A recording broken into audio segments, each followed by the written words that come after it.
Welcome back. Today we inaugurated President Donald Trump, but what do we know about him? 70-year-old Trump was born in Queens, New York. He followed his father into the real estate and development business throughout Manhattan in the 1970s and 80s. In 2004, he began starring in the NBC reality series The Apprentice. In 2015, he turned his attention to politics, announcing his candidacy for president. After clearing a crowded Republican field, he became the nominee and won the Electoral College vote in November. Joining us for more on our new president is Frank Alcock, the professor of political science at New College of Florida, and our ABC 7 political analyst, Mark Weston, a presidential historian and author of The Runner-Up Presidency. And joining us by Skype from the nation's capital is Florida State Representative and President Trump's Florida campaign chairman, Joe Gruters.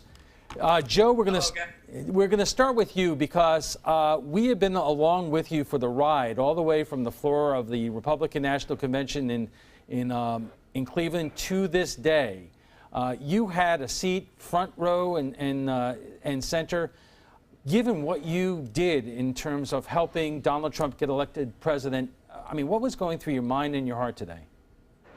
Well, I'll tell you, it's been an absolute amazing experience up here to be a part of the history and to be a part of this moment and to think it basically all started back in 2012, right in our community with that Statesman of the Year award. I think we've come a long way. There's been the campaign was a giant roller coaster, but now with the culmination of this victory, I think for all the people that put in thousands of hours, all of our grassroots workers on the ground, they're all to be commended because tonight, today was the first time that I think that Washington in a long time is now going to be working for the American people. So I'm so happy to be here, so excited to be part of these activities. And I'm here at the Liberty Ball. It's going to be exciting, and we're waiting for Donald Trump now. I mean, did you cry? I mean, what was your emotion when he put his hand on the Bible? Yes, for me, when he took the oath of office, I was really moved because, like I said, for me, this is about 15 months worth of work. It all ended here today. Remember, people thought we were crazy for supporting Donald Trump just 18 months ago, and here we are taking the oath of office. And you know, he pledged today to go to bat for Middle America, to try to keep communities safe, to try to get to allow families to be good providers for their children, and I think at the end of the day, he'll improve our education system. He's going to clean up Washington. He's going to drain the swamp, and he's going to do exactly what he said he was going to do on the campaign trail. And he's going to prove a lot of these skeptics that are around wrong. And I think hopefully in 4 years he'll be reelected overwhelmingly. All right, Joe, hang in there 1 second because we want to get some impressions from our guests here. Gentlemen, you both watched the inauguration and the inaugural address by our new president. We're going to dive deeper into what he actually said, but what were your overall impressions of his message, Mark? I felt his address was another campaign speech. It was not uplifting. It was dark. He talked about American carnage, mentioned crime and gangs and drugs, and rusted out factories scattered like tombstones across our nation. It was a dark speech. Frank? I do want to just a call out congratulations to Joe. I was one of those people that thought he was crazy for supporting way back, but the long bus ride, and I hope he enjoys himself. As for Trump's speech today, I have to say my expectations were low, and Trump, I think, met them. I think it was more of the same, and it was about what I expected. Joe, can you hear me? Yeah. Joe, if you could. You're breaking up just a little bit. I'm going to give this a shot. People will understand if it doesn't work. Frank Alcock, by the way, just congratulated you on your efforts here today, although he has a slightly different opinion of the new president's speech. Yes, I heard. Thank you, Frank. I am wondering, were you aware after the ceremony was over about the protests that were kind of starting to get out of control in Washington? Yes, you know, getting into the inauguration was easy. It was actually once we got out, we were trying to walk away from the events, is when we encountered some of the protests, when the lines started getting massive, and it was extremely tough for us to get out of the main area and to try to get to the parade route. But, you know, I appreciate Frank's comments. I think what Donald Trump today talked about, the issues that we're facing that so many people don't want to talk about. And it's refreshing to me to have somebody like Donald Trump, our new president, talk about some of these issues that have been plaguing our country.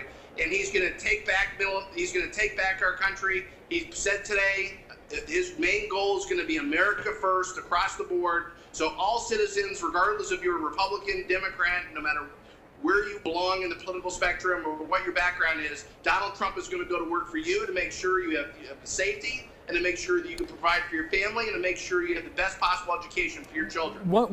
Up here, there's a lot of excited people. All right, one more question. Are you concerned that the message today was on point, but you know when he gets a hold of Twitter, he starts talking about enemies sometimes that basically takes away from the message? Are you at all concerned about what he does on Twitter and whether it actually works against what you hope his cause is? I think what Twitter does for Donald Trump is he's able to communicate directly with the voters in a very quick, easy manner. And yes, I think there's a lot of people that would say that it'd probably be better that he doesn't tweet as much.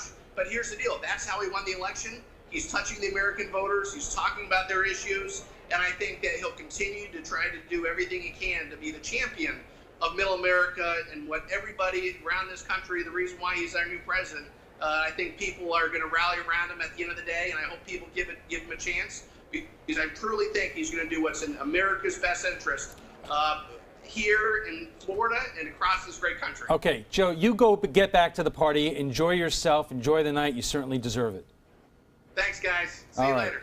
We are just getting started. More of our discussion of the inauguration of President Trump, along with a check on our forecast, coming up.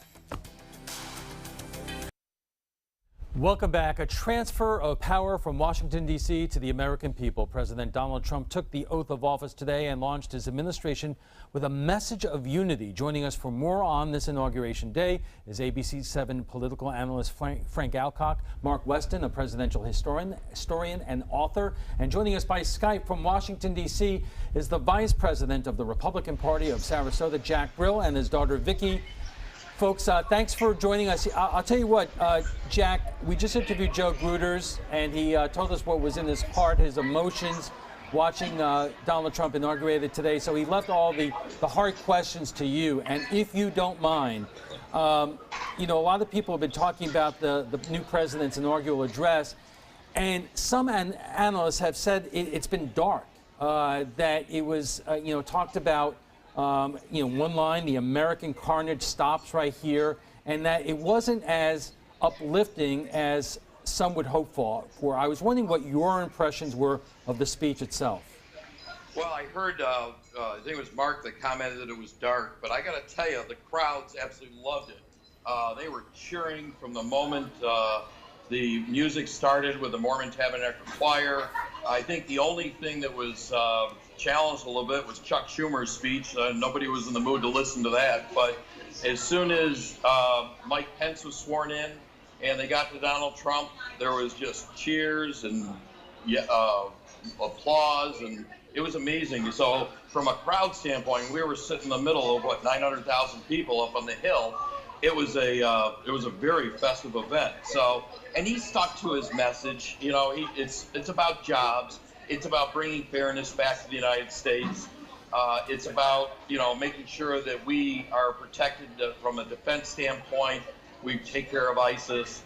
And this is a crowd that really resonated with that. And one thing that I think both Frank and Mark will be interested in, this is my fourth inauguration I've been to. I've been very fortunate over the years. I love talking to people in the crowd. There wasn't one person in there besides my daughter who's ever been to an inauguration. This is a whole new group of people, which is really interesting to see. And it continues on. This is their first time, and they're Trumpers. Right. And we're going to want to talk to Vicki in just one second. But Mark, let me start with you. Is this a situation that is quite understandable, that Trump supporters are going to see this one way and Democrats are going to see it another way? But how do you take into account, you know, people in the middle in terms of what their impressions are? Well, I think the middle is very small. Our country's divided. What Trump got 46% of the vote. Hillary Clinton got 48% of the vote. That leaves 6% in the middle. So it's a very small middle. But I think even Democrats wish the best for President Trump and hope that he does a good job for the country. We have our reservations, but we wish him the best, of course. You know, Frank, In the inaugural address, President Trump said it really doesn't matter who is in power in Washington, whether it's Republicans or Democrats, as long as the work of the people get done. I mean, that is a message that many people can get down with. Sure, I can get down with that. What's in the best interest of the country? I think all of us are patriots, and we agree with that. Look, this is a big shift today, and I think it's a very polarized country right now with respect to Trump, the candidate, as well as the president-elect. There's going to be half the country that are dismayed, if not disgusted, with the language, rhetoric, behavior. But as of tonight, he's in charge, and he's going to be making decisions that have huge impact. I do think it matters, and we certainly don't root against the president of the United States. But there's going to be a shift now to a focus, I think, on just performance and accountability. And I don't think anybody wants him to do badly. There is one person joining us tonight who was at the inauguration of Donald Trump and Barack Obama in 2008, and that is Vicki Briggs, Jack's daughter. Vicki, if you could hear me, could you describe the difference between today and 8 years ago? Sure, Alan. Thanks for having me on, by the way. I think there was just as much energy and excitement that there was 8 years ago that there was today. You have an energized America. You have an energized supporters. As my dad mentioned, everybody we were talking to, this is the first time there was an inauguration. It's another historic event. As you mentioned earlier, as somebody who's never been in office before, it's another shift in politics, and I'm excited to see where it goes. But 8 years ago, the nation was in a different place. We were on a cliff that possibly was about to lead to a depression. And so we were like losing, 400,000 or 800,000 jobs a month, but you did have a lot of hope in the first African American president. The economy has responded not as well as many would hope, but still we're not in a recession anymore. So, do you get a different sense of feeling in terms of the dire circumstances from 8 years ago to today?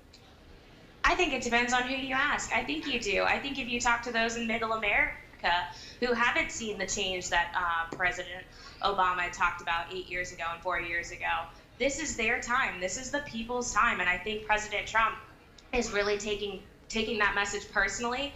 And, I obviously wish the best for any president, regardless of political party. But I really hope Trump comes in and takes care of Americans the way that we should be taken care of. Frank, as we mentioned and reported earlier in the broadcast, almost after the ceremonies concluded, there were a lot of protests in Washington. We saw concussion grenades being launched to keep protesters back. And, I follow social media. I know what people are saying there. And I had friends tweeting me, those darn Democrats, look what they're doing. But you want to make an important point. Yeah, those weren't Democrats. There were anarchists that are out there, and I think there's a broad resistance in terms of destructive behavior on a day like today. I certainly don't support it, and I just want to see a Democratic Party label on that. There will be. It has been a campaign like any other. There will be a lot of protesting, but some of the protests are healthy if people are voicing their concerns and reiterating that they're going to stand up for what they believe in without any overt disrespect. There's nothing wrong with that. So I think a lot of the protests are healthy, but the ones you saw with the bombs and the fires, that's not cool, and that's not necessarily the Democratic Party. Mark, you've written extensively about presidential campaigns, and in your study of campaigns and inaugural days like today, have we seen anything like it where, with this kind of division, a lot of times when people ask that question, they'll say, well, hey, when Lincoln was inaugurated, 7 states had already seceded from the Union, but still. That is the obvious example. But Rutherford B. Hayes also won with fewer popular votes than his opponent, Samuel Tilden. And Democrats said to Tilden, you should have a separate inauguration. And Tilden said, no, I'm not going to go there. And so Hayes was the legitimate president, but the Democrats called him Rutherford B. Hayes. So there was a lot of anger when the person won with fewer votes in 1876. Jack Brill, what kind of impact do you think that has? Because, that's what, a lot of Democrats do hold on to, is that Donald Trump lost the popular vote by almost 3 million people, but you know, to supporters of Donald Trump, to most Americans, he is legitimately the president. But still, is there?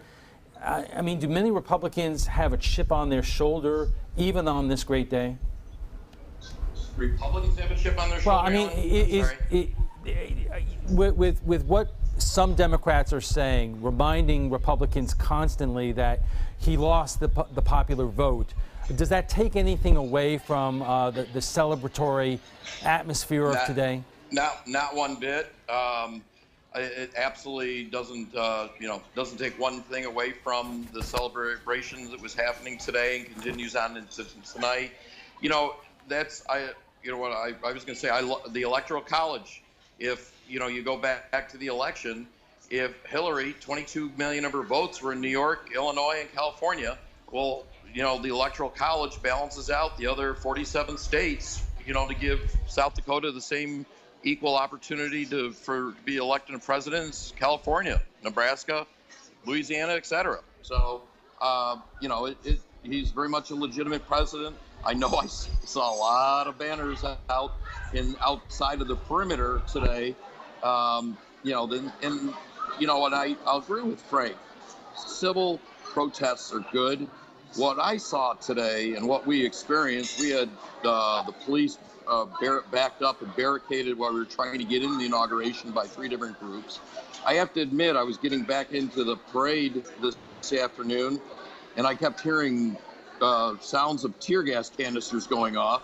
Not too often I'm anywhere near something like that, but we were very safe in the perimeter. But that's not the type of, if you're going to accomplish something in a civil, peaceful manner, which you have every right to do, doing the things that I'm just starting to see a little bit from the news, because we were outside all day, is not right. And some of the things and the viciousness of some of the protesters we saw, that makes it worse for the Democrats than it does for the Republicans, and it makes all the Republicans that elected Donald Trump that much more intent on making sure that Trump succeeds. All right. So, Jack and Vicki, we got to wrap it up. I want you to both enjoy the night, enjoy the celebration, and have a good time in Washington. We have to take a quick break, but when we return, we'll have final thoughts from our guests. Welcome back. Donald Trump is now the 45th president of the United States. Can he bring the disenfranchised back into our political system during his administration? Our guests join us now for final thoughts. Jack, what do you want people to take away from what you saw today and President Trump's inaugural address? It's the beginning of what was another peaceful transition of power in the United States. The next 100 days, Republicans, we've got the Congress, we've got the Senate, we have the Oval Office. So this is our shot to make it happen and to do the things that President Trump has been asking for. So it's going to be a very exciting next 100 days, and we look forward to the process. And it was another great inauguration in the history of our country today. Mark, it was a shorter inaugural address, but there were a lot of promises to be made in there. And those promises may come back to haunt him. He said that trade protection would lead to great prosperity and bring back jobs, when usually it does the opposite. And he promised to completely eradicate radical Islamic terrorism from the face of the earth, which is simply an impossible task. Frank, what do you want people to take away from this? I think it's time to lamenting Trump the candidate and the president-elect. That ends. People will never, half the country are going to be happy with his rhetoric and a lot of his behavior, but he is now the president of the United States. It's time to focus our attention on performance, the decisions that he makes, and hold him accountable for it. If he does well, great. If not, hold him accountable for it. Okay. Before we go, we want to share with you what some of our viewers are saying about last night's show on the legacy of President Obama. Our 44th president was the first African-American elected to the White House.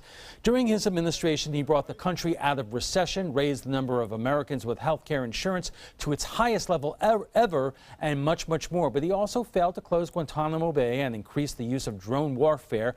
How did his policies impact your life? Here is what some of you are saying. Patrice Pedrick Carabatos writes, I will remember the improved economy and how my 401k has been redeemed from the huge losses during the Bush years. Nick DeLuca writes, Obama was a smooth talker and a whiner, one of the most partisan presidents we've ever seen, who accomplished nothing due to his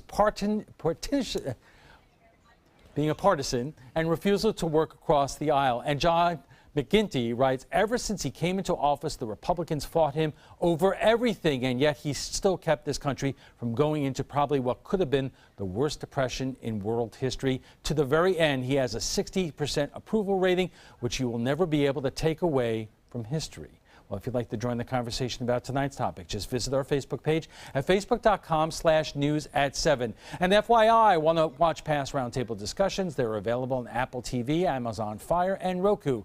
Thanks to our guests for being here tonight. Frank Alcock is professor of political science at New College of Florida. Mark Weston is a presidential historian and author of The Runner-Up Presidency. And we were joined tonight by Skype from Washington, D.C. by Florida State Representative Joe Gruters and Jack Brill, vice chair of the Republican Party of Sarasota.